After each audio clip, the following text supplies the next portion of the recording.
this is an iHeart podcast. Guaranteed human. NFL Draft is where hard work pays off and where the real work begins. Head to Lowe's.com/NFL to stock up on everything you need to build your winning roster for the upcoming season. Like Craftsman Outdoor Power Equipment, Scott's Mulch and Soil, and so much more. It's never too early to earn your Sunday with Lowe's.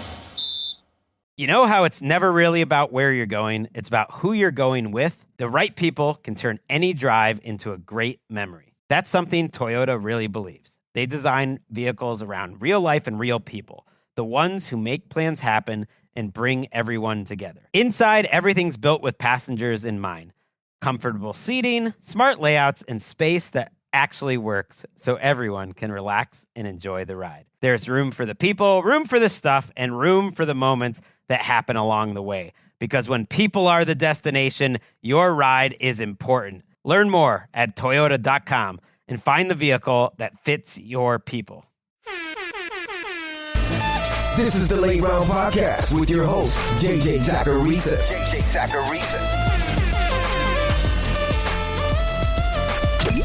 What's up, everyone? It's JJ Zacharisa, and in this episode 1093 of the Late Round Fantasy Football Podcast, thanks for tuning in.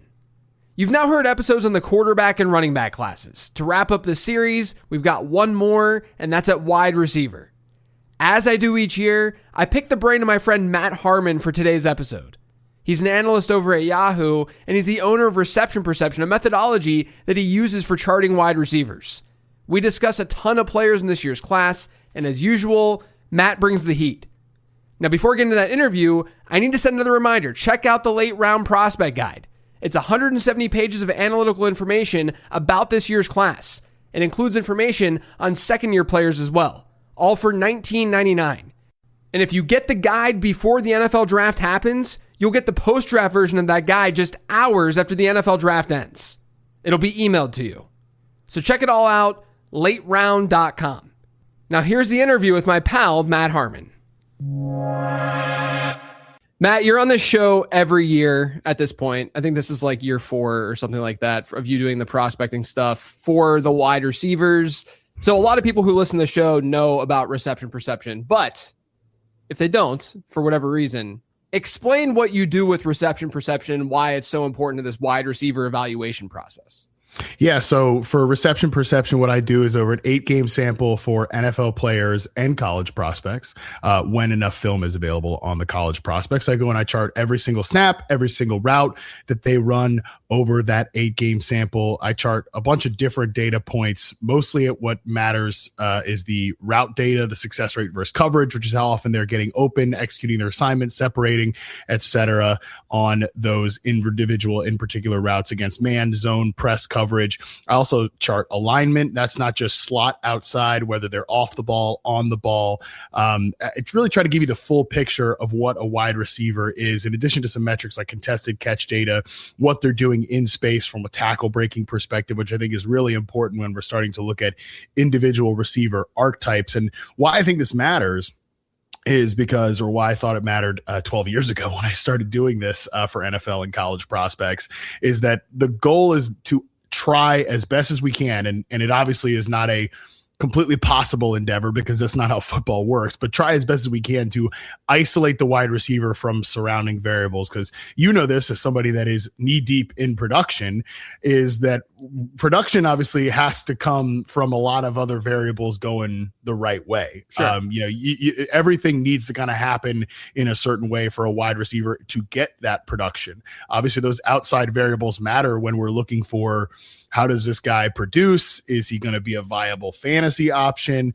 But even the good stats, like yards per out run, which is a great stat, obviously things need to go right for the receiver to get those yards. Things need to go right for the receiver to get those targets. So I think truly the only way you can really isolate a player from all the surrounding variables is to watch every single snap, watch every single route, and try to chart that as best as you can. So really, like, in one way, Reception Perception is just like me collecting and showing you my work from the last 12 years that I've been doing this, so that we can compare individual players to each other, classes to each other, and everything like that.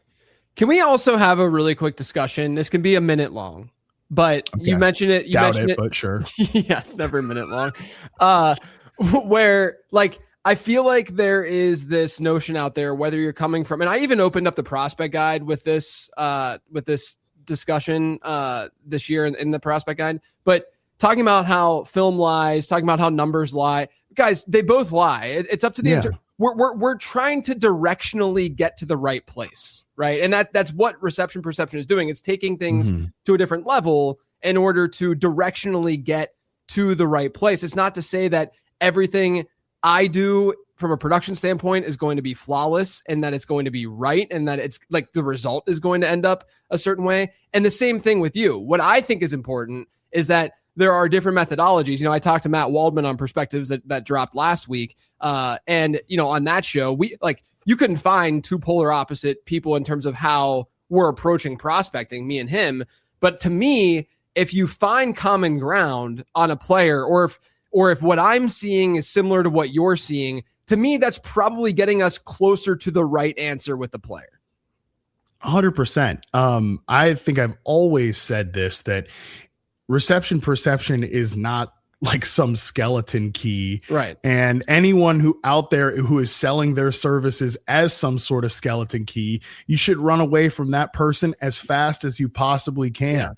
Yeah. I encourage on my show, I've cited you in my write-ups many times. Like I think, and I've said this to you when I had you on Reception Perception, the show earlier this year, I think you're the best database prospector out there. So I encourage my subscribers and people who read my stuff to buy your draft guide and compare our notes and contrast like where we, you know, are different, because I think that's the best way that you're going to get in the right. Like, I think that's a really good way of saying it, in that, like, am I always going to walk you through the front door of the house? Not necessarily, but I'm at least going to get you on the right street. Hopefully. Right. You know, like I'm going to trying to get you in the neighborhood of these players essentially. And like, for me, I don't think reception perception is flawless. I don't think any methodology is flawless. And like, there's going to be you wouldn't even know. I mean, unless you were in the room with the coach that drew up the play and all this stuff, like there's always things that you're not going to know and everything like that. So yeah, I think the enemy of good is perfect. And ultimately what we're trying to do is try to do this the best that we can. And I think that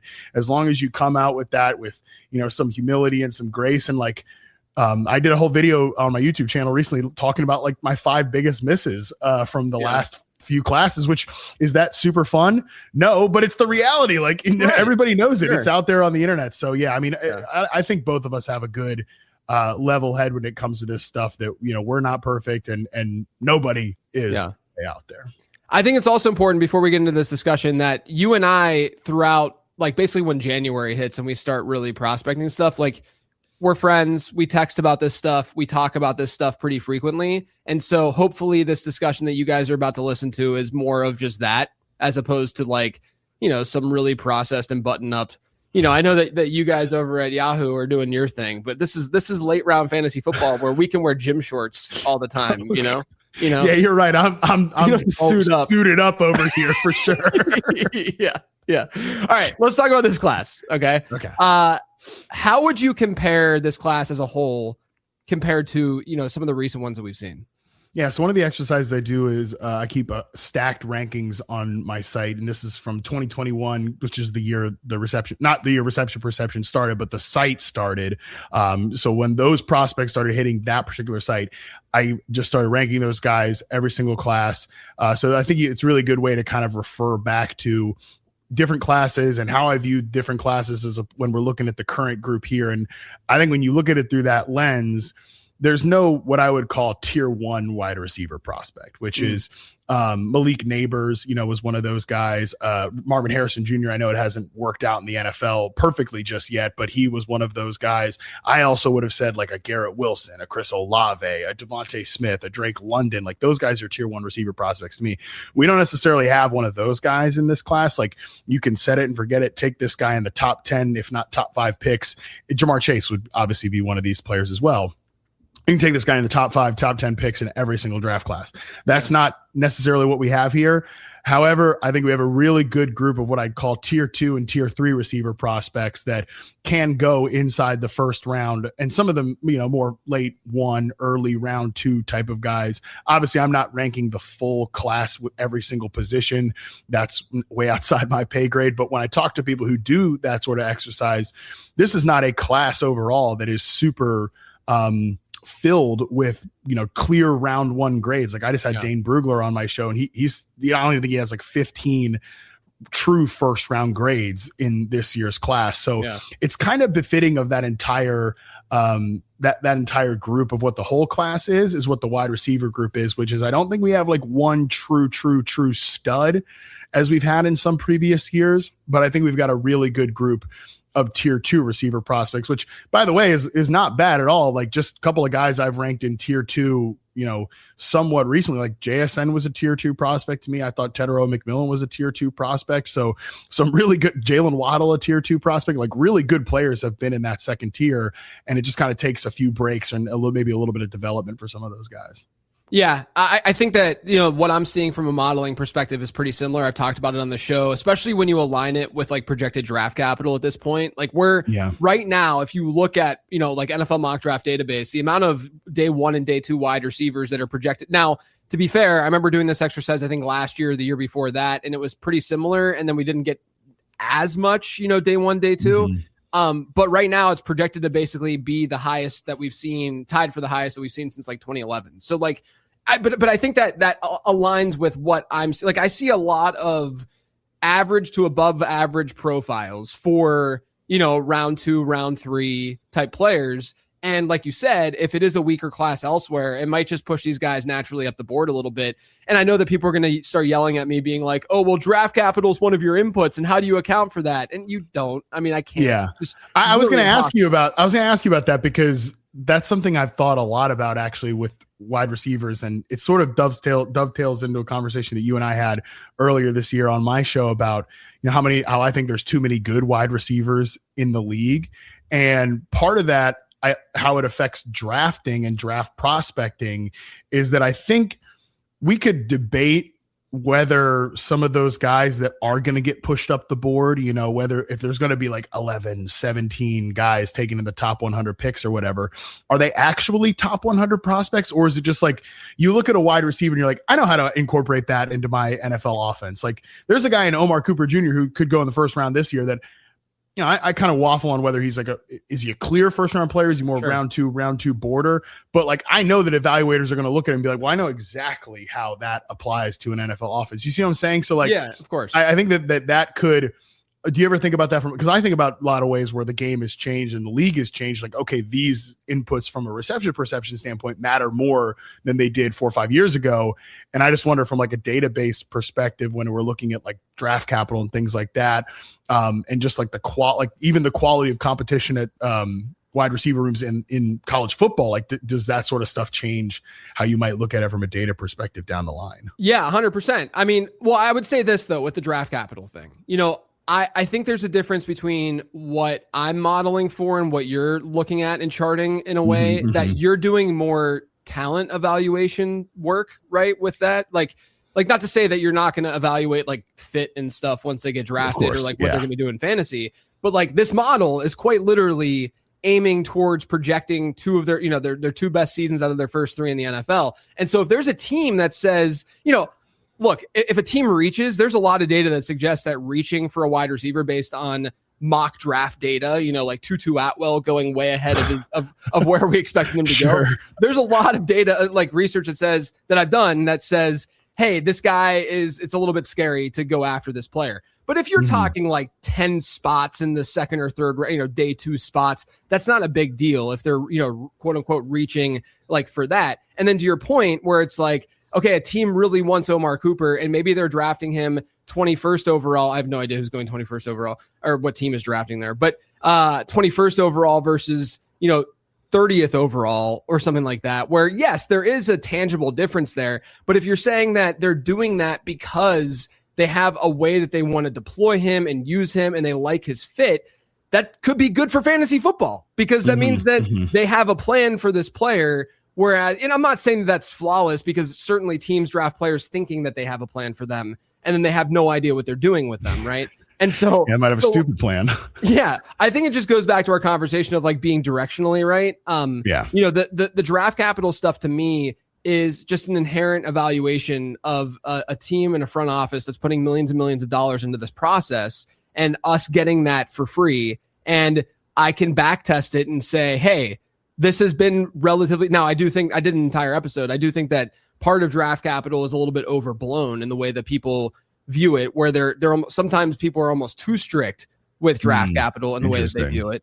Especially whenever you get into like late round 1 versus early round 2. Oh, he's a round 1. Well, not all round 1 players are the same, or it's just there's a lot of nuance to it, which is why I think modeling can be so impactful and helpful because you're actually able to properly weigh all these factors, or at least properly weigh in the minds of how you're evaluating things and how the model's looking at things. So yeah, I mean, like there's no perfect way to do it. Similar to your teammate comment where like I have teammate score, but I don't have teammate score for underclassmen because I have no clue objectively. Like we can say Jeremiah Smith is going to be really, really good. Now, he's going to be a top 5 draft pick, all of that, right? But Jeremiah, I have no clue. Like we can use him as an example, but there are other players, other wide receivers who aren't as obvious, and the majority of them aren't as obvious, which makes it really hard to say, oh, this was good competition, this was bad competition, because the main way that I use teammate score is by looking at draft capital itself, right? So if a team or if a player played with a teammate that had good draft capital, then I'm able to say, oh, then he played with a teammate that was pretty good overall. But you can't do that for guys who were, underclassmen and stuff, because it's just, I'm sure there are ways, I'm sure you could look at like their current, that's a lot of nuance and work to really figure that stuff out, to the point where like even teammate score now doesn't get an insane amount of signal to begin with. So I don't want to go down that path and waste time when I could be using that time, to build out other things with the model and look at more predictive data and stuff. But yeah, I mean, it goes back to what we were saying before, that this is let's just get in the right spots. Yeah. Instead of, it's a fluid process. Like, right, I mean, again, things are changing all the time. The league is changing. We're finding which inputs really, really matter and things of that nature. So yeah, no, it makes a ton of sense. Yeah. And I think that a lot of this for me is like finding the players, you don't have to nail the individual player and be like, this is exactly what he's going to be. But there are ways to find these red flags that, make you avoid certain players. So with that being said, you mentioned that you don't see a true like alpha in this class. The model would probably disagree just because Jordan Tyson's analytical profile is so good. I understand the concerns though, especially on the injury front, but I want to hear your concerns from charting him, because you're definitely lower on. This is probably our biggest point of contention this year, from a prospecting standpoint, and he's probably one of the most polarizing prospects in this class in general at this point. So I want to hear what you have to say about Jordan Tyson. Yeah, I agree. Like, it seems like there's a wide variety of opinions on Tyson. Now, for me, just overall, before we start to kind of pick apart the nitty gritty, details of him from a reception perception standpoint, I do want to say that I like him. Like, I don't dislike him. I don't hate him. I still have him as a guy that you can take in the first round. He's not Xavier Legette or something. No, right. He's not like Xavier Legette or Kadarius Toney. Yeah. Even a guy. Well, I mean, I think he probably falls into that kind of volatile prospect bucket, but not like the, oh my God, I can't believe they took that guy there. Yeah, right. Like you can understand the ceiling outcome. Yeah. Oh, 1,000%. Like, there's a very real path for him to being the best receiver in this class. Like, whereas some of those guys we just talked about, I was going to say even a guy like Treylon Burks, when he came out, was a guy that I probably would have said, like, I was lower on than consensus, just because I didn't see a path for him being like the first receiver in his class, based on, the other guys in the class were just way better than him in 2022. Now, I like Jahan Dotson in that class, and obviously that didn't work out, so I don't know everything. I mean, has had a better career than Treylon Burks, to be fair. did win a Super Bowl winner, Super Bowl winning wide receiver. You can't ever take it away from Jahan Dotson. But no, yeah, but Burks was a guy that I think needed the right type of deployment for him to work out, and he just absolutely objectively did not get that. And I think Tyson probably is in that bucket, but it's not quite the same. So some of the positives for Tyson from a reception perception standpoint, like he has the number one success rate versus zone coverage in the class of all the prospects that I charted, 89th percentile. He's up there with some really, really top prospects. So since the 2021 class, only Travis Hunter, Garrett Wilson, the aforementioned Jahan Dotson, didn't plan that, and Drake London have finished higher from a success rate versus zone coverage standpoint. Obviously, that's pretty good company from a prospect standpoint. Like, I think that's where his route running and his fluidity is best expressed. The things that are difficult with him, there's been like a weird kind of cycle of people because of the, anonymous scouts that Bob McGinn gets and Ty Dunn reports on and stuff like that, which is great work, but, about like questioning his toughness or whatever. And I think we're just kind of over indexing on the word toughness, because I think some of the things that he struggles with, like, I don't think he's great playing the ball in tight coverage. He gets tackled on first contact all the time. Yeah, terrible missed tackles forced rate for the record. Yeah, he goes down on first contact all the time. And they give him a lot of like design touches stuff, which probably does influence the success rate versus zone coverage number to a degree, like how much stuff he's getting at or around the like line of scrimmage.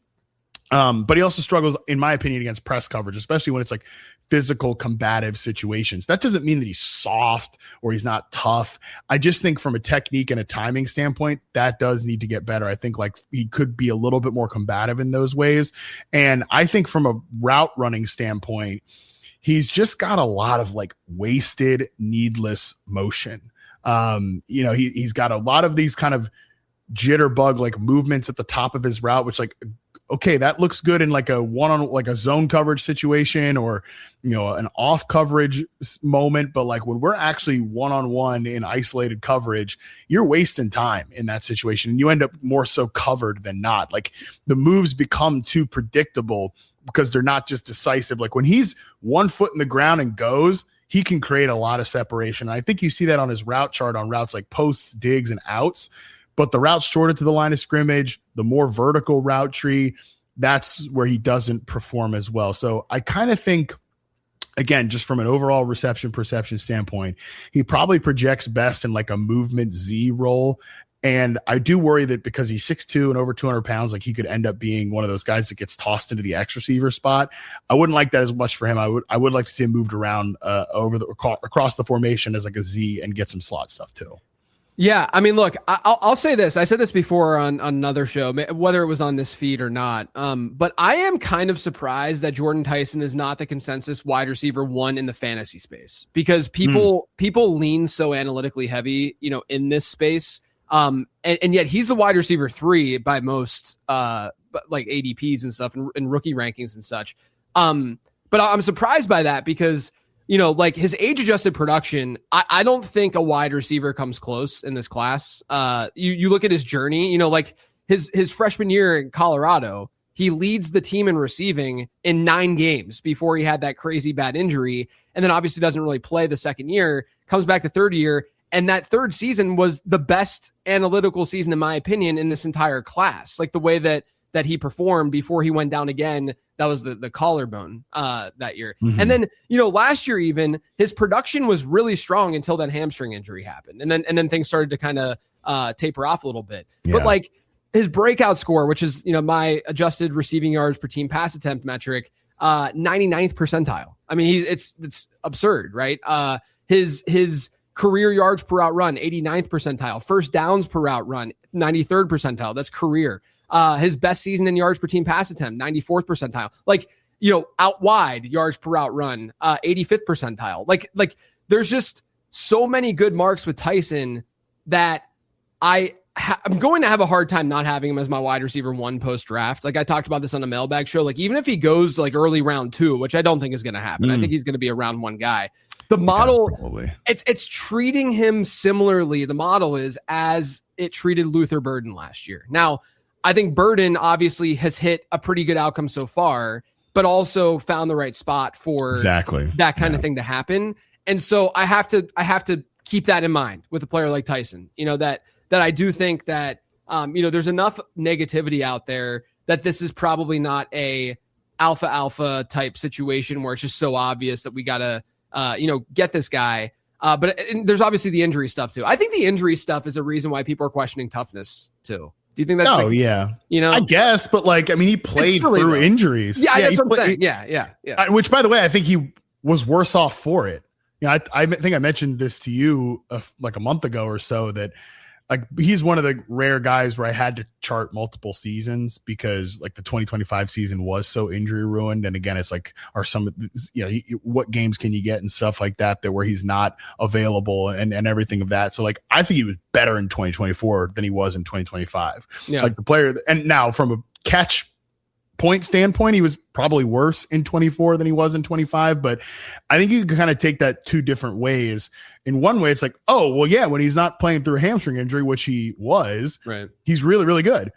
The other way is is this already a guy that's wearing down physically because he's had so many injuries, which I do kind of worry about. But there's a lot of positive with Tyson, and I think there's a real chance he could be the first receiver when we talk about fantasy production in his first 3 years, especially because once we get to Carnell Tate, there's almost a weird way where we'll talk about when we get to Tate, but let's just talk about Tate now. Okay. Talk about the differences here. So I think the interesting for an NFL prospecting standpoint, I think it's so easy to just say Carnell Tate's the best receiver in this class because he fits all 32 offenses and everybody needs a player like Carnell Tate. Every offense, I don't care what you're doing, whether you're one of these heavy condensed offenses or you're more of a spread out attack, everybody needs a wide receiver who can line up on the perimeter and run the vertical route tree and beat man coverage. And that is what Carnell Tate does exceptionally well. 7th best success rate versus man coverage since the 2021 class. This guy gets open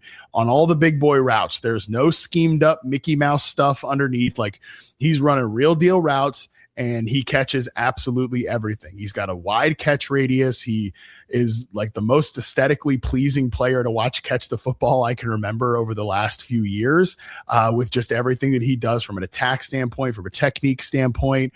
And it is that's a really clean evaluation. Now, from a fantasy standpoint, we have seen some of these more, and I don't know if Tate's going to end up being one of these guys, but we've seen the guys who have been more of the on-ball perimeter receivers kind of have a real hit and miss production profile based on the quarterback that they're playing with, just because some of those routes are designed to open things up for other players. Right. And some of the more layup targets go to other players. So Tate could be a guy who, he goes to the Chiefs at 9 or something. That's perfect. That's the exact type of receiver that they need, but it's also the exact type of receiver they never pursue. So I don't even know if I want to imagine that that's going to happen, but that would be great. But what if he goes to another spot where he's, the on-ball perimeter receiver or the quarterback who can't really access those throws, if that makes sense. So I do think there's a real chance where it's okay, going into the draft, he's going to be not in a tier of his own, but I think just comfortably my wide receiver one, because the evaluation's so clean to all 32 teams, whatever. But coming out of the draft, there's a real chance that it could be tighter between him and several of the other guys behind him, Tyson included. Couldn't you argue that he experienced that in college too? That the quarterback matching, the leaving production on the field, but not his fault, that kind of stuff. And that's part of the question I have with Tate is, of course, we have this now backing of all these great Ohio State wide receivers. To me, analytically, he has the worst breakout score of the guys who have come out recently. Even Ibuka had a little bit better of a breakout score than Carnell Tate did. And the model likes Ibuka, if they were to have the same draft capital, it's going to like Tate a little bit more just because the draft capital is probably going to be better. But it does like him the least of those Ohio State wide receivers. That being said, there's some really, really good wide receivers that have come out. This is amongst really good players. I like Carnell Tate. My thing is what you said that scares me is this type of wide receiver fits anywhere. But I do wonder, even in college, his best season in target share was 22%. That's a 30th percentile number among wide receivers in the ZAP model database. Now you can say, oh, he had competition, et cetera, et cetera. The other Ohio State guys had competition too, and they were putting together better target share numbers than that. And so I said this to Waldman, basically could this just be a situation where he's better in real football than fantasy? Because I look at him and contrast him to Mekhi Lemon. And I think Mekhi Lemon really looks like the type of player that can just dominate and just get so much volume in fantasy football that he could just dominate and scam in PPR and be good. Obviously, we're going to think about Amon-Ra St. Brown when we're talking about this, like be a good wide receiver, but in the right spot, he could absolutely dominate. Is that what you're seeing with him with reception perception? Yeah, I think that Tate has the higher like NFL floor because, again, some of these application things, but I think Lemon has a higher production and probably a higher fantasy ceiling if he goes to the right spot. And also, I think it's funny with the Amon-Ra St. Brown comp. Like, people talk about Amon-Ra St. Brown as if he hasn't improved at all since like the back half of his rookie year. I know. It's so stupid. Like, yeah, Amon-Ra was like a slot merchant, early on in his career. He hasn't been that guy for probably at least 2, maybe 2.5 years now at this point. So it's like when we're comparing, and I think Mekhi Lemon he compares himself to Amon-Ra St. Brown. Right. So it's not like we're doing anything unfair. He's bringing that on himself. I also think like my pet theory is that he did the whole like weird head tilting thing at the combine interview because he was like doing a weird Amon-Ra St. Brown cosplay, like how he's like a very intense guy, very serious guy. He was trying to do that, and it's like Dylan Raiola when he was doing the Patrick Mahomes comparison, like the impression. It's just like it's kind of a weird funhouse mirror, like a washed up Elvis version of like an impersonator. Yeah. That's my pet theory on that. Nobody cares. Anyways, like but for Lemon, it's like, where are we comparing him on the Amon-Ra St. Brown like career arc? But yeah, I mean, I think if he goes to a system that he is either a spread out attack, like I think about him in the Saints, where they used a ton of 3+ receiver sets and they motioned these guys around so that everybody gets some slot reps. Olave got slot reps last year when Shaheed was on the field. He got slot reps. Devon Vele at the end of the season, he got reps out of the slot as a bigger player. Juwan Johnson even was like a true slot at times for this team.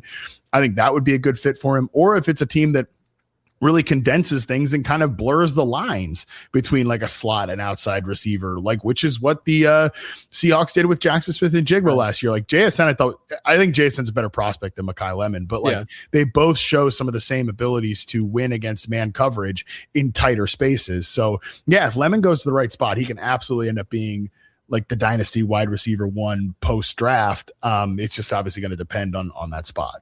I also think that the slot talk with him, we probably should just, I want to ask you about this a little bit because I've kind of grown tired of like the binary way that people are looking at slot versus non-slot, where it's like, is this guy a slot guy? Okay. Like I say, we say this every year, I feel like on the show, but like when we say a player is a slot guy, he's not playing 100%, he's not running 100% of his routes out of the slot. And he's not like the purest slot players in the league, some of them, sure, when they have a limited route share and stuff, they're playing like 95%, sure. But like when you think of like slot guy in the NFL, some people will go to like Keenan Allen over the last decade, where like he played inside out, guys. Like he still 50-50. had like, it's like a 50-50 type thing. It's just that in those scenarios where you had a formation and personnel that you were able to throw a guy in the slot, he was the one that was playing. CeeDee Lamb plays a lot in the slot, right? Like it's just, no one's going to call him a slot receiver. And so I understand that Mekhi Lemon is, I mean, I'm certainly not comping him to CeeDee Lamb. They're nothing alike, but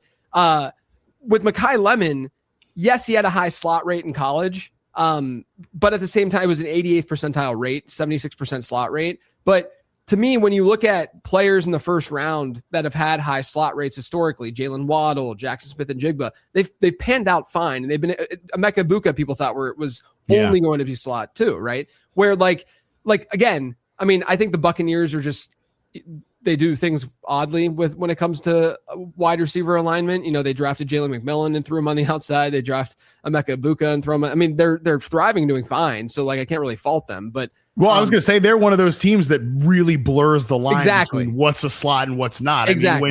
I mean, I mean, listen, I've been pretty strict about like not changing my charting process because I want to be able to compare across classes and across years in the NFL. Like I've been doing this since 2014.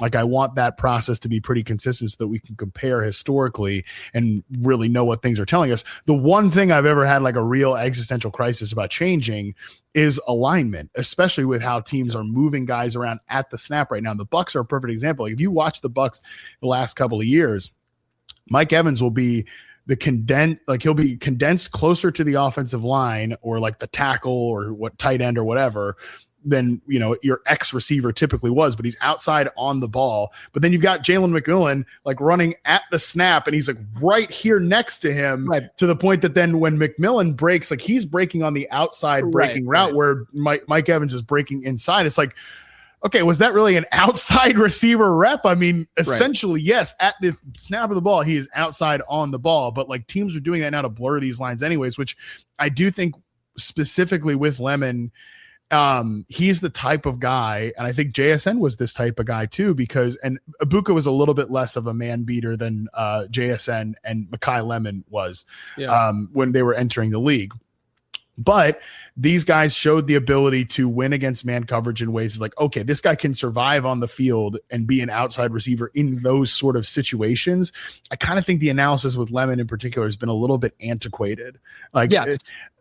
That's where I think we're both coming down here is that like, oh, he's a slot based player. You can't take, there's so many good slot based players that are smoking the league right now from a production standpoint. And I mean, you could say like, yeah, these guys are easier to find. I mean, there's gonna be guys available in this draft that are like plenty, credible ex receiver candidates. It just depends on the development path. You know how it's never really about where you're going. It's about who you're going with. Like the destination could be totally average, but if the right people are there, it becomes a great memory. Toyota really gets that. Toyota designs vehicles around real life and real people, the ones who bring everyone together and somehow make the drive part of the fun. There's room for all the stuff that comes with togetherness: luggage, golf clubs, camping gear, plus comfortable seating, smart layouts, and space that lets everyone relax. And Toyota's lineup makes it easy to find your match. The RAV4 is perfect for everyday adventures. The Grand Highlander brings serious space for up to 8 with generous legroom and expansive cargo space. The Highlander also has space for up to 8. It's ready for big moments and spontaneous ones, balancing style and flexibility. And the Sienna is built for everyday life: carpools, road trips, snacks, spills. And it even has a built-in vacuum for when things get a little too messy. Because when people are the destination, your ride is important. Learn more at Toyota.com and find the vehicle that fits your people. For adults with Crohn's disease or ulcerative colitis symptoms, every choice matters. Tremfya offers self-injection or intravenous infusion from the start. Tremfya is administered as injections under the skin or infusions through a vein every 4 weeks, followed by injections under the skin every 4 or 8 weeks. If your doctor decides that you can self-inject Tremfya, proper training is required. Tremfya is a prescription medicine used to treat adults with moderately to severely active Crohn's disease and adults with moderately to severely active ulcerative colitis. Serious allergic reactions and increased risk of infections and liver problems may occur. Before treatment, your doctor should check you for infections and tuberculosis. Tell your doctor if you have an infection, flu-like symptoms, or if you need a vaccine. Explore what's possible. Ask your doctor about Tremfya today. Call 1-800-526-7736 to learn more or visit tremfyaradio.com. Yeah, I mean, for what it's worth, and I know I mentioned that he had a really high slot rate, which he did, and so these numbers can be skewed by big plays, but he had the highest out wide yards per route run rate in this class, 98th percentile, which is crazy when you consider the way that people are sort of framing him, like, oh, you can't take a slot. How many times over the last 5 years have we heard you can't take a slot wide receiver in the first round, and then that wide receiver ends up being very, very productive in the NFL? I mean, it seems like it's been a pretty consistent theme. Now, if his draft capital were to fall to like mid round 2 and into round 3, that would be different. It's just not going to happen. Like, he's going to more than likely be potentially like a mid first round pick. Like the other team that whenever we were talking about the Bucks, the other team like that is like the Rams, right? Like, yeah, of course. If LA gets Mekhi Lemon, you should feel unbelievably confident that they're going to know how to deploy Mekhi Lemon. You know, like that match is there. So I think what's really cool though about these wide receivers is that each one is just really different in what a team could do with them. And that even extends to Casey Concepcion, who I know you like a good bit. I like a good bit. I like more than the way that other analytically minded analysts are talking about him on Twitter and on X. But talk to me about Concepcion and why you like him so much. Oh yeah, I mean this is like my guy this year. I love this player. He's the best separator in the class, easily 92nd percentile success rate versus man, 87th percentile success rate versus press at just about 6 foot, 196 pounds. Like very much not at risk, in my opinion, of being like a Jaden Reed type. And like I love Jaden Reed, and I think he's of this axis of player, but obviously at his size and with his skill set, he's never quite been able to be like a full snap share type of player. I think Concepcion is much more in the bucket of someone who can really win against press man coverage. And you see him do it against great corners in college football too. He's definitely somebody that you have to talk about the drops. You also have to talk about the quarterback play, which was very up and down for the Texas A&M program last year. Also sharing the field with a really good player. I mentioned, you said you couldn't do like the underclassmen type stuff, but I understand like Craver, the other wide receiver, is really good there too. But yeah, Casey Concepcion just from a separation standpoint, from a route by route standpoint, he's such a good separator and a good route runner. Like I think there were times last year talking about Travis Hunter where it's like he was a great separator, but probably didn't have like the nuances down of like route running just yet.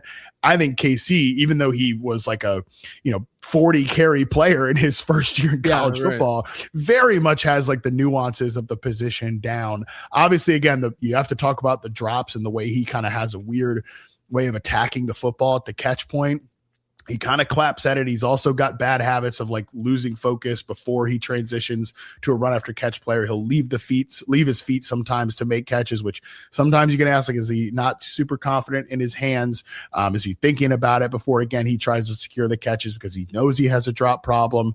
That's just, kind of the deal with a player like this. But I can't really remember too many players, JJ, that like checked every other box, but they dropped the football and like that ruined their careers. Usually people who are like, oh, he dropped a lot of passes, like he's going to fall out of the league, because they usually fall out of the league because they actually couldn't do anything else well. Yeah. Well, my favorite thing too, not only with drops, is it annoying when people only cite raw drops, because obviously players who are being targeted more are going to drop the ball more. But also when you see like bar graphs and stuff and charts that show like to scale, like he might only drop 4 more passes across the season. I know. Yeah. It's like we're talking about there's not that many plays that we're talking about here. There's so much variance to that kind of number that I just don't, I literally like you. I don't think there's a single reference of like drops or drop rate in the prospect guide, because it's just not going to carry enough weight. I mean, to me, if it does carry weight, it's probably going to be projected in draft, or like reflected in draft capital. Yeah. If a team's like, oh, I don't want to get him because he drops the ball too much, and that's the tiebreaker. So yeah, I mean, like I agree with the. That's such a good point that you brought that up, because like, there are guys who have just no ball skills. And like I think it's funny. We don't want to just be like slaves to draft capital or whatever, but you are right that like, if a guy just absolutely like he can't. Now, Quentin Johnson is maybe the exception of this. So like maybe I'm wrong about this, but if we're talking about like top 20 type projected draft capital, the guy probably doesn't have like true ball skill issues. And same thing with separation. Like this is something comes up every single year. Drake London, can he separate? We're not talking about a top 10 pick if he can't separate. Like Tedero McMillan last year, can he if he couldn't separate at all, he wouldn't be going in the first round, and you could probably just like put that to bed. Yeah, I mean, at least again, like probability wise, right? Because obviously, a team could just be overdrafting and just be wrong. But yeah, it's similar to the slot stuff we were just talking about. It's like, dude, if a team is going to draft Mekhi Lemon in the top 15, they're not going to use him in a Jaden Reed role. Yeah, Josh Downs or something like that. That's absurd. And if they are, it's just they're a horribly run franchise, and they're going to be picking high again the next year. So yeah, I mean, like I just I don't want to focus too heavily when it comes to stuff like drops or whatever that just don't have that much predictive value. I'm sure at the extremes you might be able to find something, but it's just not necessary in my opinion. The thing that gets me with Concepcion, you mentioned his rushing production. That's something that the model cares about, because it adds this talent eval that, teams are trying to get this player the ball because he's probably really dynamic with the ball. And so that's really cool and good. But also, again, he's an early declare wide receiver who is not going to compile the same way as a player who's played 4 or 5 years in college. And it's not an apples to apples thing. I think a lot of people see, yards per route run numbers being thrown around Twitter, whether it's career yards per route run or best season yards per route run. And what's missing with that is the context of when that yards per route run number happened. If a player ran 100 routes his first 3 years and then ran 400 his final year and he dominated in yards per route run, it's likely weighed towards that 400 route run season. And that's when he's more experienced and he's, an upperclassman, and he's not Casey Concepcion playing as a freshman at NC State and playing the role that he played. Or, the other thing too, is that there's plenty of context here where he transfers, plays way more on the outside at A&M, and he thrives. He had his best season in yards per route run, and his perimeter yards per route run in his career was better than his slot yards per route run. There's a lot to like here. His breakout score is solid, 78th percentile. I think Concepcion is I don't have him in the same tier as the other three. I know you would put him in at least up there with Tyson, and you have him with Tyson, and I have him wide receiver too. Yeah, right. So I don't have him with the big three, but it's mind blowing to me to put him in the same bucket as some of the other guys we're about to talk about, because I think he's kind of in his tier, in a tier of his own right now, where the other three, just because Tyson, again, looks really good analytically, I think Tate's going to get the draft capital and looks pretty strong. And then Mekhi Lemon, like we just talked about, has such a high ceiling in the right spot. And then there's Concepcion, who I just think is a way better, not way better, but a relatively better prospect than the other guys here. And one of the other guys that's getting a lot of hype right now is Omar Cooper. And it's an interesting profile, but I'm really curious to hear your thoughts on Cooper and his current rise. Because literally a month ago, he was firmly a second round pick. And now he's firmly a first round pick. Yeah, I think his rise is a 3-pronged sort of thing here. One, he was a late addition to the draft class. He was very much one of the last players to declare in the entire class, obviously because of the national championship. And I can sort of say this. He was pretty on the fence about whether he was going to come out or not from the conversation I had with him. And then he got, let's just say, a really good favorable comparison from one particular team to a player that they have that's really, really good. And then he's like, okay, I should probably enter the draft. Anyway, so you're the 2.0 version of this player. So then he would have decided to declare for the draft. So he was a late addition to the class in that way. Two, I think his rise also speaks to what we were talking about earlier, where it's not that strong of a class overall. Yeah. And I think people are all right, well, we got to find 20 first round grades. He's someone that has kind of become one of those final first round grades for people, because that leads to the third point.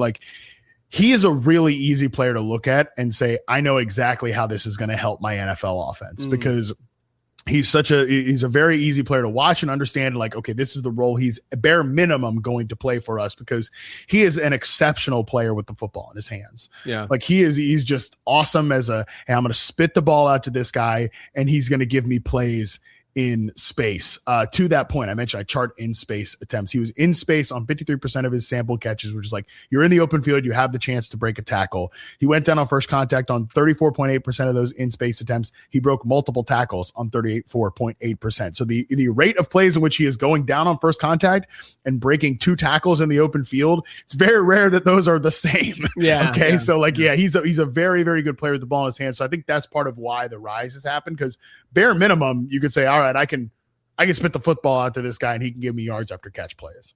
And I think teams probably value that these days. Oh, yeah.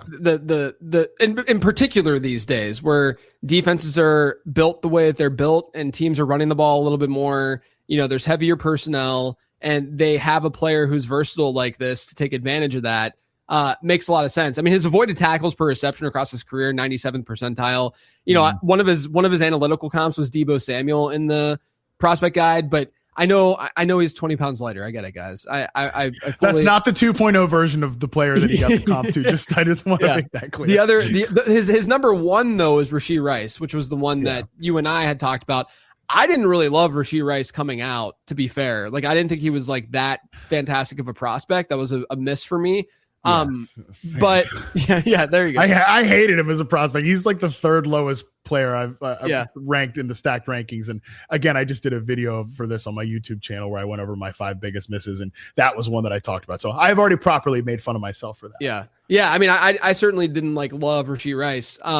Although there is a YouTube short out there on someone's channel where it was a pre-draft thing, and I was like hyping him up as like a late round dart, and then he went. Oh, there you go. And then he started rising. So I'm just gonna point people to that video. Just point people to that. No, Yeah. And Rice is tough too because he like played as a outside one side of the field. Yeah, so it's hard. Vertical evaluate. X receiver running nines and curls. Yeah. And like that is the complete antithesis of what he does Yeah, in the NFL. And to that point though, like for sorry, like I'm not saying this to make my draft grade look better, which was a huge miss and is a black mark on my record. But like if Rashee Rice can do that, like Omar Cooper can do that. Come on. Yeah.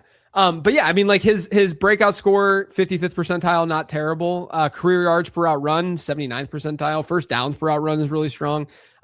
He looks good. And like right now, if you guys have the prospect guide, he had 34th overall draft capital for that. Like there's a very real chance that he ends up, I know I mentioned Concepcion being like comfortably in that tier, but technically there's a chance that Omar Cooper could jump him if draft capital goes a certain way. I don't know if I'll rank him that way. I'll see what landing spot looks like, all that kind of stuff. But yeah. I like Cooper overall. I think that he's got, the right skill set for today's game. Denzel Boston, another really interesting prospect. Again, I feel like every single guy we're talking about is like a completely different type of wide receiver. It's really, it's crazy. But I got to ask you, do you think that he is closer to a Jaden Higgins, who admittedly, analytically looks very much alike, or a Mike Evans, who analytically is a stud, obviously? Or is it like Cortland Sutton? Like, where are you at with Denzel Boston? Yeah, I think if we're talking about families of wide receivers, like Mike Evans is probably like the family of receivers that Denzel Boston belongs to. Mike Evans is probably like the peak of that. He's the mom of the family. Yeah, mom, dad, whatever. I'm not going to get into that. We're gonna say mom. They're the most important part of the family. So we'll say moms. I don't have a family, so I'm gonna let you take the reins on that one. Either way, he's at the head of the table. Yeah. Mom, whoever's sitting at the head of the table. I'm going to start calling Mike Evans mom on the show moving forward. You should start calling your wife Mike Evans. See how that goes. Yeah, that'll go real well. What's our arm length? I mean, Mike Evans got those long arms. Definitely not that. Yeah. Yeah. Mike Evans, probably the head of that table there, the head of that archetype. Pretty much untouchable. I don't think there will ever be another Mike Evans, although like there are some Bud Light Mike Evans moments in Denzel Boston's game. But then I would say probably like Drake London is maybe the most achievable, like top of this archetype. Then I think Tedero McMillan is in this archetype. I think like Michael Pittman and Cortland Sutton are in this archetype. And then, Jaden Higgins, at least to me, just based on what we've seen so far, would be like the bottom end of that range of outcomes. I think Boston is, definitely not Drake London, definitely not Tedero McMillan, but probably like in that next step down of like, Cortland Sutton, Michael Pittman, where they do some of their best work breaking over the middle of the field. They can certainly separate. I think Pittman and Sutton are good NFL players. And I think like Denzel Boston could probably be a good NFL player that like maybe you could get away with him being your number one receiver, but you probably at best want him to be like your really, really good number two. Yeah, and he's one of those guys from an analytical perspective where I want to give him a little grace because he played with legit NFL talent, at Washington. And so, I wouldn't say that I love him, but I'm not like completely off of Boston. I like the other five that we talked about more. I'll say that. Are you Boston over Cooper or Cooper over Boston right now? God, that's so tough to say just because there's completely different types of receivers. I feel like landing spot's just going to be helpful for that kind of. Yeah, I think I like Cooper better, especially for today's game. Yeah. And I mentioned, like I talked about the yards after catch stuff for Cooper. Like there's a lot of real receiver in his game too, especially when he runs like out breaking routes against man coverage. So he's not just some gadget receiver. I think he's similar to like Luther Burden last year and some of the routes that they're best deployed on. They're just not like completely stylistically similar, but kind of how you'd use them, I think, is similar. Yeah. All right. Now we're moving into more like round two or like solidified round two. Chris Bell, who, has this ACL that he's dealing with. So who knows how much he'll be able to play year one, but as a talent and what you saw, I mean, look, we've seen the AJ Brown comps thrown out there. We've seen some people really, really like Chris Bell, but where do you have him? Oh man, Chris Bell's like the most boom bust player in the class. if we're talking about like which family of receivers does he belong to, James Coe asked me on the show, well, do you think he's AJ Brown or do you think he's like Xavier Legette, Traylon Burks, Jonathan Mingo? I'm like, can I say somewhere in the middle of like this cavernous range of outcomes you just gave me? Oh yeah, like top 5 receiver in the league are guys who, you know, are probably flame outs. Obviously, we don't totally know the story of Legette just yet, but I think we know where that's going. I think that Bell is better than the Legettes and the Mingos. But him, and this is true of Chris Brazzell too, but I do like Bell better than Chris Brazzell. They're very obvious blends of appealing upside and red flags. For Chris Bell, I think you do see real deal reps of him beating press coverage and winning on the vertical stem. And if you're going to be like an outside X receiver, which I think Bell could be, you kind of have to. I'm obsessed with talking about like Alec Pierce in this year's draft class. I know that Pierce was a guy that didn't produce in his first 3 years and all that stuff, but he was on the field for his first 3 years and was given the time and grace to grow and develop on the job to the point that like in his fourth year, he just was always, I think, a little bit underrated as both a prospect and early in his career. He was like not a great player, but a functional X receiver who could be sacrificial, but also beat press man coverage on like 3 routes. And by the time then we get to this year, he's winning on 5 routes and 6, stuff like that. So he was allowed that timing, but it was also because he could credibly beat press man coverage on at least 3 routes and like function in his role. And I think that really matters when we're talking about these perimeter players, that they at least be able to clear that bar. Because otherwise, like if you don't get on the field in year 1, there's another good receiver class coming next year. They're just going to replace you. What if your coaching staff gets fired? Like it's really easy for this type of player to wash out. And for Bell, I'm like, well, on the one hand, I think he shows those skills to do that. On the other hand, he did not go play in his rookie year, at least probably not early on because of this ACL. So that makes it complicated. And I should also note that he does fit into the group of these guys, like I've kind of hinted at this, that is only a one side of the field player. He took 78.9% of his sample snaps last year in reception perception at right wide receiver.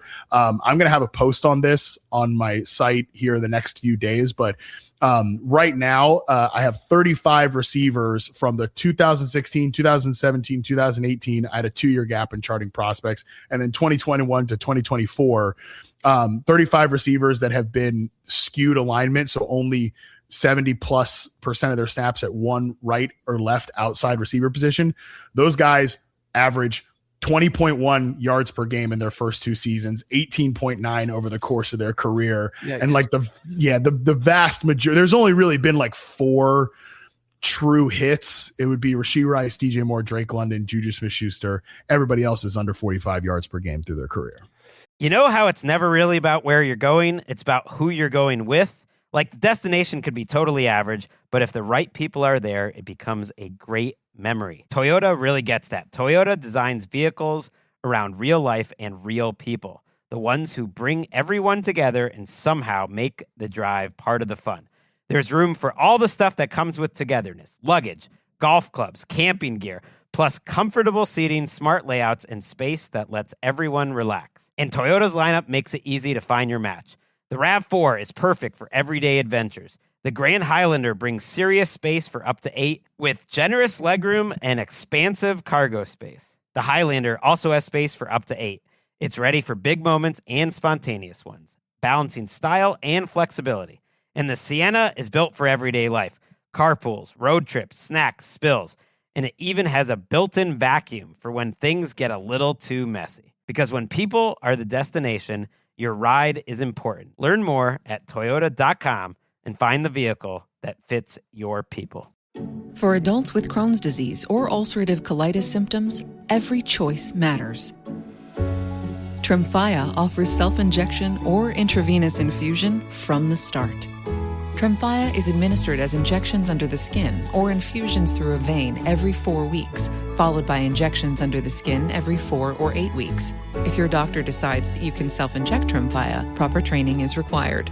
Tremfya is a prescription medicine used to treat adults with moderately to severely active Crohn's disease and adults with moderately to severely active ulcerative colitis. Serious allergic reactions and increased risk of infections and liver problems may occur. Before treatment, your doctor should check you for infections and tuberculosis. Tell your doctor if you have an infection, flu-like symptoms, or if you need a vaccine. Explore what's possible. Ask your doctor about Tremfya today. Call 1-800-526-7736 to learn more or visit tremfyaradio.com.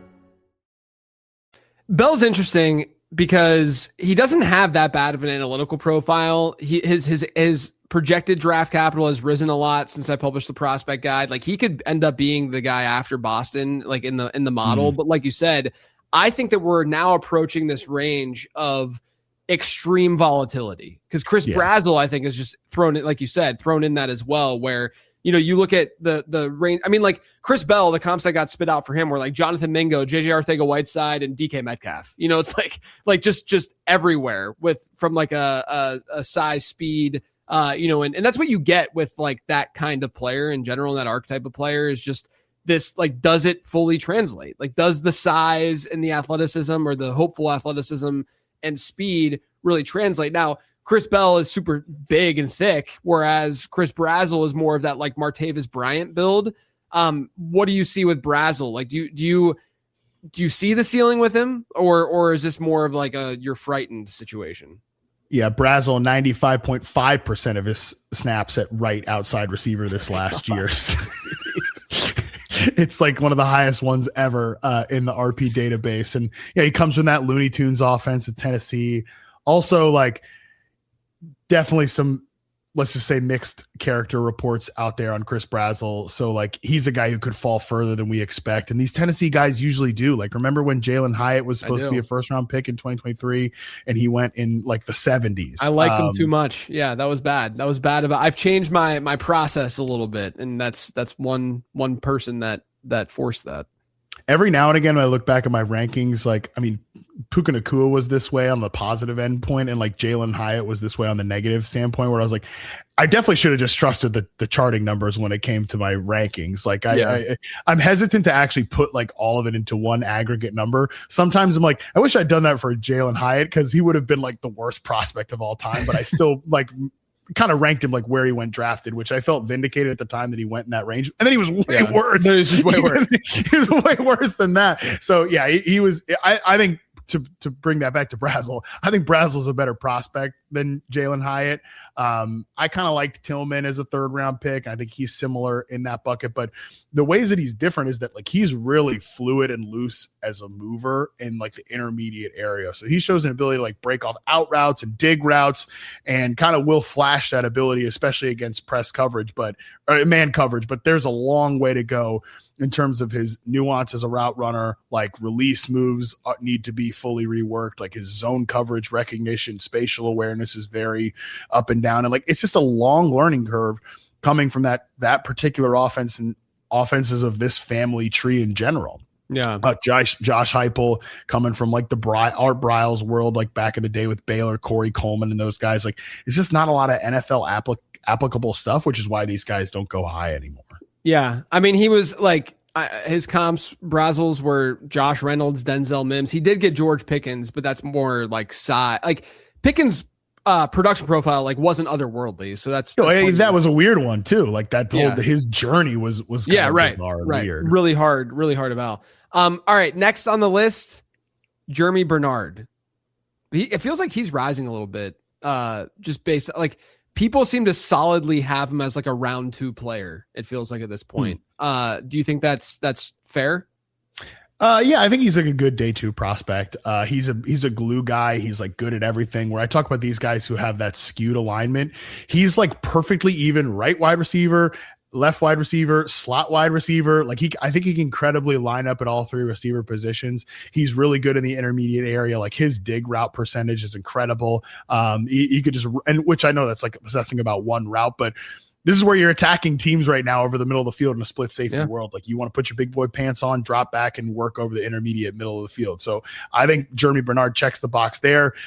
He can be useful with the ball in his hands, although I don't think some of the designery stuff that he got at Alabama is going to translate. I keep calling him like glue guy Jeremy Bernard. And like, I think that's who he's going to be, like a really good third receiver for a team that's probably a better real life player than a fantasy player, unless he just lands in like an awesome spot. I remember whenever one of his comps came up and I texted you, was Mohamed Sanu, and you were like, yep. Like perfect. You were like, that makes sense.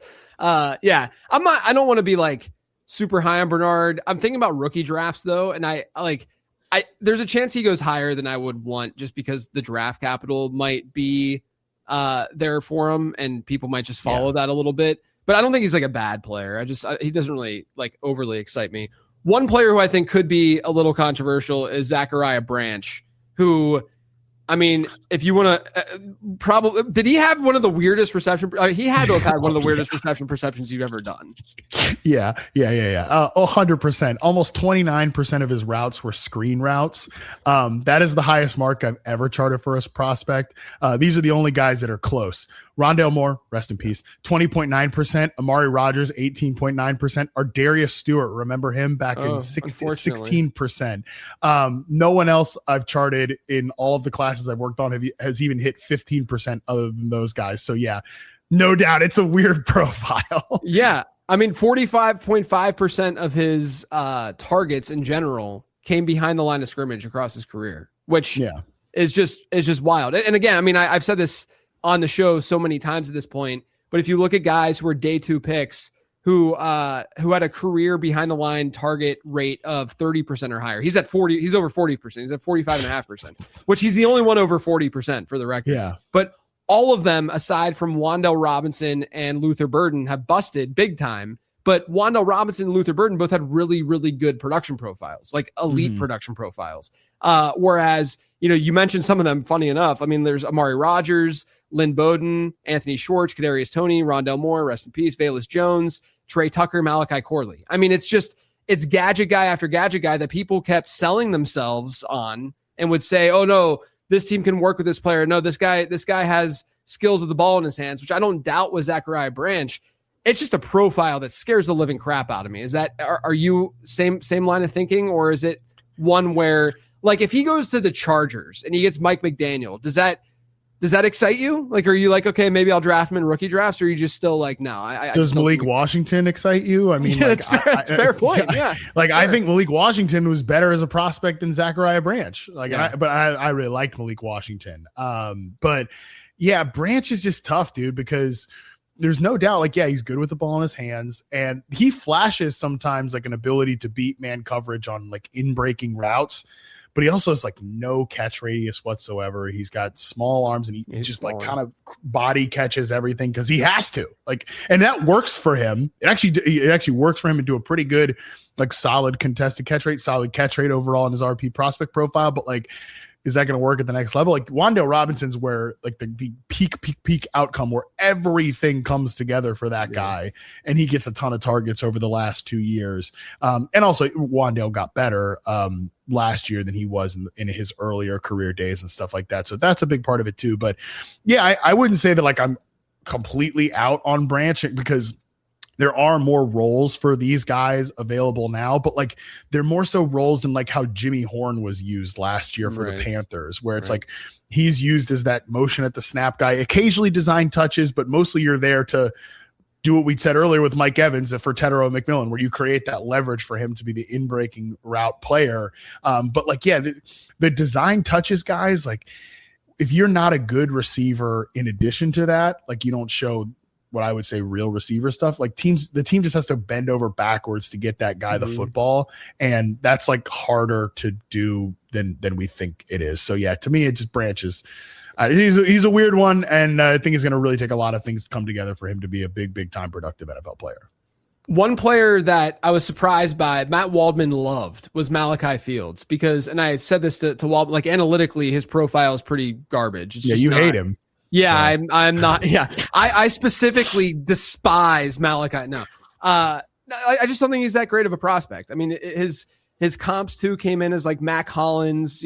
Pittman was a comp, to be fair. Like there is that kind of outcomes. But I also didn't think Pittman was that amazing of a prospect analytically, at least. But I'm afraid of Fields. Just doesn't have a good age adjusted profile. Are you with me, or do you see what Waldman's seeing? I'm probably somewhere in the middle there where I think he's like a solid day 2 receiver. I definitely don't think he can be used in the way that he was used at Notre Dame in the NFL. And by that, I mean like he was a pure outside X receiver running vertical routes. Cause like he just can't separate at the level that he needs to be running a bunch of 9 routes and curl routes and stuff like that. Now he does show an ability to drop his weight pretty well and separate on curls. He can get into his routes pretty well on slants. I do think he probably he profiles in the group of receivers. And I have a video coming out on this for my YouTube channel pretty soon of the guys who don't separate at a high level in college. Like the vast majority of them, if you look at all rounds, 43% of them end up getting cut on their rookie contract. These guys who fall below the 35th percentile in reception perception in at least 2 of 3 of success rate versus man, press, and zone coverage. Most of the guys who go on and hit, and even by the way, if you look at first 2-day drafted players, it's still like the majority of them, it's just a little bit lower number get cut on their rookie contracts. So the most of them are just like flame outs. But the guys who end up hitting are usually guys who move into the slot or are like volatile deep threats. With Fields, I think Elijah Surratt makes much more sense as like a power slot conversion than Malachi Fields does.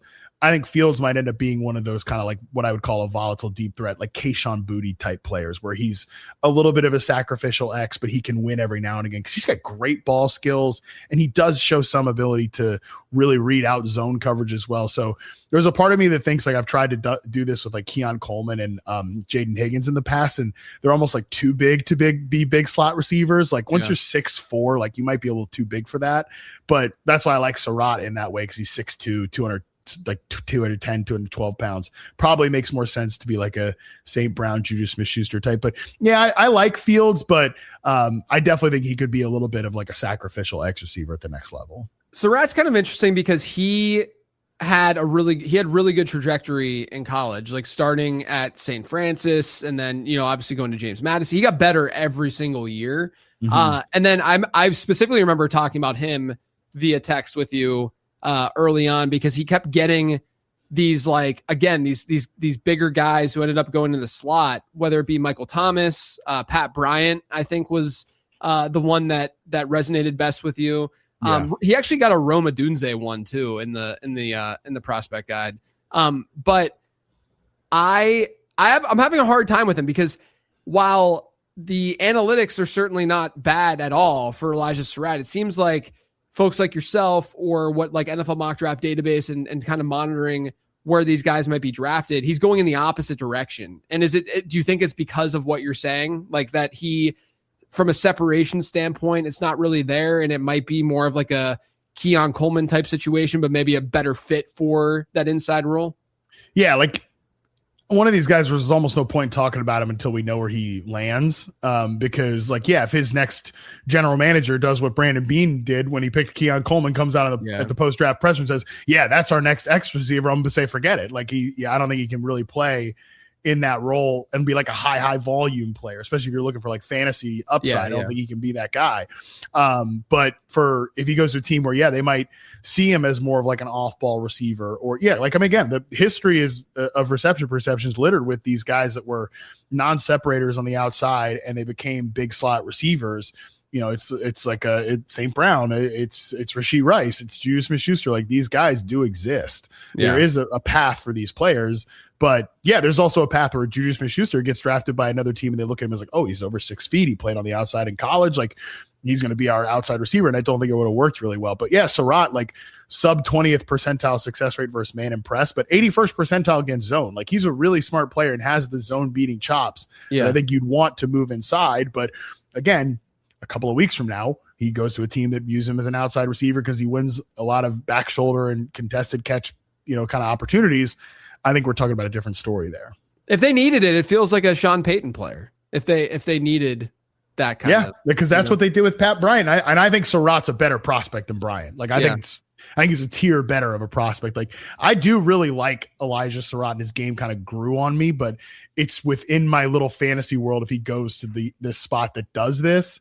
And I think, again, there's a much larger path. Like I said, 43% of these guys just get cut on their rookie contract. Yeah, so it's scary. All right, last guy I want to throw at you before you can just toss out anyone. But Antonio Williams got a Ladd McConkey comp as the top one in the prospect guide.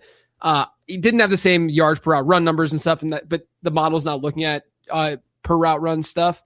It's looking at breakout score and such. But do you think there's something to Antonio Williams' game? Oh yeah, he's definitely the leading candidate for the Matt Harmon Fell for It Again award, which is like small man beating slot receiver who just doesn't get enough playing time, and he becomes Jaden Reed, he becomes Josh Downs. I like Josh Downs a lot better as a prospect than Antonio Williams. I like Ladd McConkey a lot better. Like, Ladd's the guy who's been able to survive this kind of stereotyping, even though he was stereotyped as a white, pop gun slot receiver. Sure. Yeah. He was stereotyped in that way, but he survived at the NFL level as a guy who can win on the outside because he can beat man coverage. Who knows if that's going to happen with Williams? Like, I really, really, really do like the prospect profile. Like I said, he does beat man coverage, 75th percentile. He's over 81% against zone. So like, he shows the requisite ability to beat zone coverage, to be a slot, but also that ability to beat man coverage is really key. But in the games charted for him, he was an 82% slot player. He was in the backfield for 4.3% of his snaps. He was off the ball on 86% of his snaps. Like, the NFL's we talked about this earlier this year. Like, the NFL's kind of moving away from this archetype of receiver. So I'm trying to actively temper my enthusiasm for Williams, but I do really like him. And, I had Waldman on my show and I asked him, who do you like better as a glue guy? The Jeremy Bernard or the Antonio Williams? Talent-wise, I would rather have Antonio Williams, but Jeremy Bernard kind of fits more the archetype of what teams are looking for from that slot Z player more than Antonio Williams is right now. But I do really like him, and it kind of depends on where he goes to really decide, is he going to fall victim to that Josh Downs path or not? I didn't think I was going to be an Antonio Williams guy when I wrote up his prospect profile, and then I looked at what the market was doing after I published everything. Not only are rookie rankings, they have him at wide receiver 15 to 18 or so, but best ball drafts right now, he's the rookie wide receiver 20 or 21. He's just completely an afterthought. Crazy. I think he's going to go day two. He should. Yeah. This is likely a day two wide receiver. And I feel like he's just kind of an afterthought for people. So at least keep an eye on him. His analytical profile was solid because he got early career production, but he never had that, he never spiked. It never really progressed to a point where, you were overly excited. But all right, before I let you go, throw out some names. Anybody that's exciting you in this draft class we haven't talked about. Yeah, I only want to bring this guy up because I know that your model hates him, and I know this because I quoted your model in his write-up. I quoted the draft guide in his write-up. There is something about Deion Burks that I really do like. Oh my gosh, Harmon, you're doing this. You're doing this. I remember there was a someone who had ranked him early on. This is back in February or something. Yeah. I think it was a top 40 player. And I texted you and I was like, I cannot believe that this person is ranking Deion freaking Burks. And I'm just railing against Burks. And now you're going to talk him up on the podcast. What is going on here? Like I said, I quoted you in the write-up about how his career yards per route run puts him in a bucket of best players as Josh Palmer. And I'm oh my God. His career yards per route run is in the 5th percentile. It's 1.35. It's horrendous. It's horrendous. I know. And he's an even bigger candidate for the Fell for It Again award of small guy that just If he goes day two, I can't even explain to you how far out I am on Deion. I can't even explain. But listen, I get it. And it's not like he's got some great charting profile or anything. It's not like he was Elijah Moore or something like that. Okay. Great comp. Yeah, because I liked Elijah Moore. So did I. Way too much. He was the number one player in my misses video. But yeah, Burks though, I do think there's some appealing parts to his game. I do think he separates pretty well. I love how competitive he is. He's really tough. He is good with the ball in his hands. He really fights back to the football against zone coverage on like curls and comeback routes. So he's just somebody that like, I do think there's something more to him than the production tells. I don't know how much. I'm not going to come out here and like flag plant Deion Burks or anything like that. Probably a good idea. Yeah. But I'm not going to totally write him off. You can totally write him off. Okay. And that's fine. I'm not going to totally write him off of being like a useful NFL player. I think there's something on film to Deion Burks. Okay. Is that Plus he's Jack. Is that going to be the only other guy we haven't talked about that you want to call out on this show? No. Leave with Deion Burks. No, I also think there's kind of I don't know what you think about Bryce Lance, but I think there's something to Bryce Lance too. Like he's really hard for me to evaluate because he did nothing the first few years of his college career. Literally nothing. And so like anything age adjusted is gonna just not like him. So the model just doesn't love him. I mean I get the upside case, of course. Yeah. The dude is a freak. Like he's a monster. But yeah, it's a little bit of a tough evaluation for me. But I want to hear what you have to say about him. No, the upside case is definitely, I mean, he's a guy that I think got better over the course of his college charting that I did for him. He's got like a weird style of running where he almost kind of like leans into his routes that I think he kind of knocked off the longer that he went, and really showed an ability to like truly stack defenders on the perimeter as an X receiver. Now he's playing against some like complete goofball levels of competition. Right, and obviously that, is a problem when you're looking at the charting data, but from a charting standpoint, like him and Chris Brazel's numbers are like almost identical. And I just mean that to say like, he's a good arbitrage play on a guy like Chris Brazel. So if you're looking for that kind of like upside vertical shot receiver, I think Lance makes sense. And nothing more than like a third round pick type player in the NFL draft. But yeah, like there's a different flavor that like him and like people really like Ted Hurst. I really like Ted Hurst as well.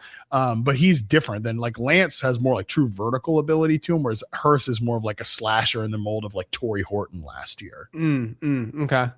You did Brennan Thompson, didn't you?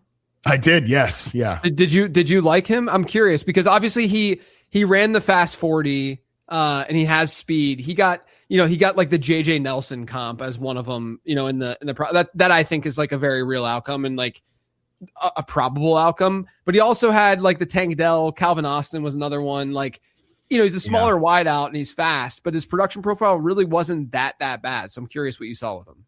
Yeah, I do. I mean, he's 164 pounds. So I mean, yeah. You shouldn't. It's pretty wild. You shouldn't spend high draft capital on him in your rookie drafts. Correct. Yeah. And there's also red flags in his profile. Like he's another guy, 81.9% of his snaps came at right outside receiver. Yeah.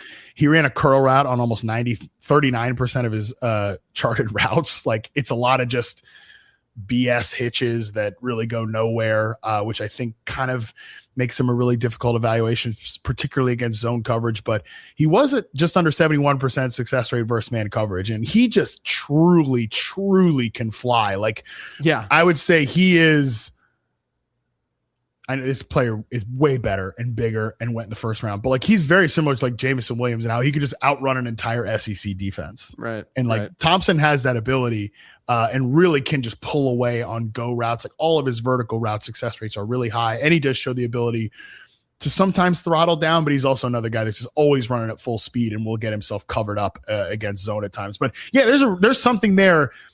At the same time, like I kind of thought Calvin Austin was a guy that like, he played real deal like perimeter receiver, which is what Thompson did, played real deal perimeter receiver outside in, again, admittedly like a stripped down route tree.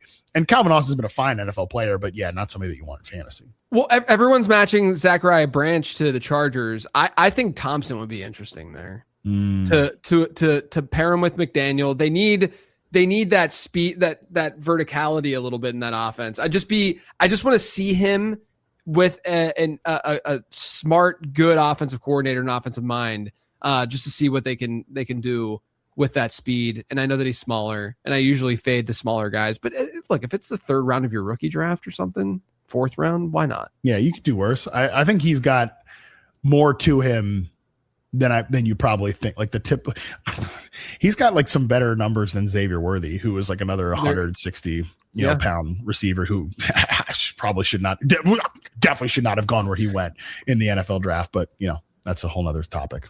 Yeah, I mean, Zach Branch is probably going to be a Chief. We're fully aware of that, right? So gross, it's so bad. But yes, you're right. Like Zachariah Branch is 100% going to happen. Jeez, I'm still tilting for the Deion Burks. How bad his production is. It's so crazy. Horrendous. I don't think he's that bad of a player. Like I don't get it. But I don't know. We'll see what happens. We'll see what happens. All right, this was awesome, man. Let everyone know what you're working on, where they can find you, and where they can subscribe to Reception Perception. Yeah, receptionperception.com.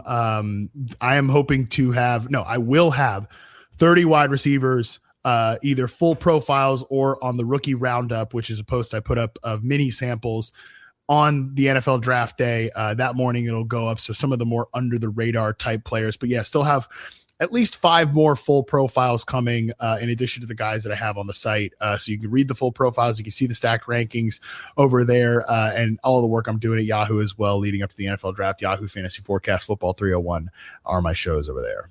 Definitely check out all of that out, you guys. You and Co are doing awesome work, and you guys have added people too to the mix. Yes, you guys you're finally doing tight end charting now. I'm not doing it, but Max Toscano, we brought him in to chart tight ends for us, and that's been really cool to see those profiles come together. I did a show with Max for Reception Perception, the show last week, and that guy is he is in the weeds. Let's just put it like that. And there's really some interesting takes that I've found with the tight end stuff that like that. At least like the Zap model didn't pick up on, or like names that because I didn't write the profiles for the tight end stuff. But like look at us just farming out the tight end work to other people. yeah, exactly. But just names that like I didn't have necessarily strongly on my radar. And it's good to have that perspective. So everyone should check that out. Receptionperception.com. Check out the prospect guide. It's still available for sale, for consumption. And then you will get the post-draft version just a couple hours after the draft is over. We're working all draft weekend on that. So that's next weekend.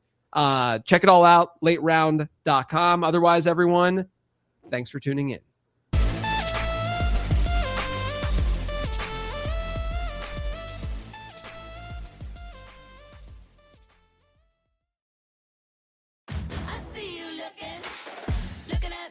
Hey, what's up? It's Wanda Sykes. I'm here to remind you about something super important, getting your breast screened.